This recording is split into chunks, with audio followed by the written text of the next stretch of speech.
Hi guys, this is Sir Jem in here, Tarot Reader. So tignan natin kung anong reading mo for today. Just a reminder, this is a general reading. So this may or may not resonate with you, so don't take it personally. This is just a guide. This is also a timeless reading. So kung panood mo ito sa ibang panahon at ibang pagkakataon, possible na nakatadhanang mapanood mo ang reading na ito. Maaaring mga advice and messages na mapupull out natin ay makatulong sa iyong sitwasyon. Also, please like, share, comment, and follow my page for more videos like this. Give me your energy. Anong reading mo for today? Give me your energy.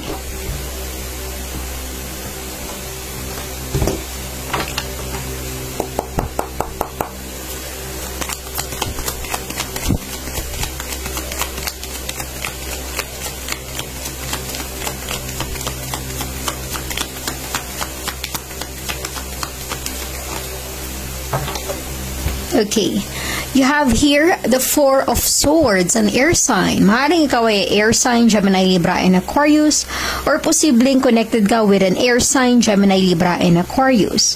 Possible na may letter D, may letter E, or may letter A sa pangalan mo, or ganun din sa pangalan ng person na involved sa'yo. Okay?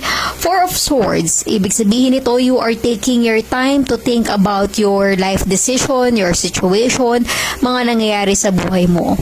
Taking your time to heal yourself, to recover, to move on, para makaget over. Kung nakikita mo yung peaceful side ng energy na ito, that is because yung taong ito is trying to regain his or her strength. Tinatry niyang maging okay. Kasi, yung energy ng Four of Swords, marami siyang pinagdaanan sa buhay. Maraming problemang kinakaharap or pilit na nilalagpasan. Actually, yung Four of Swords na ito, hindi ka pa okay.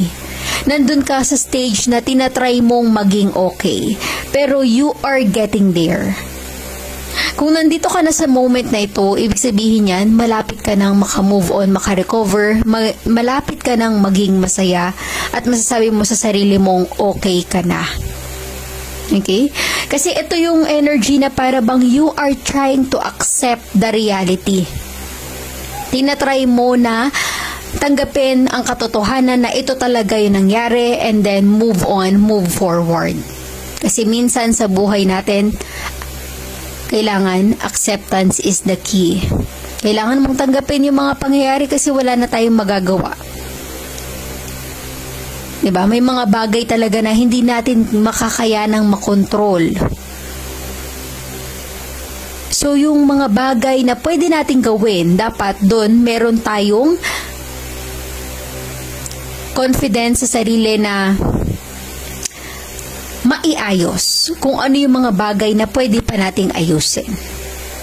Okay? Posible rin ang iba sa inyo, you are connected with someone na gusto mo na mapag-isa. Kung nafe-feel mo na para bang dinidistansya niya yung sarili niya sa'yo, that is because gusto mo na makapag-isip-isip. Maaaring yung person na connected sa'yo or mismong energy mo ito.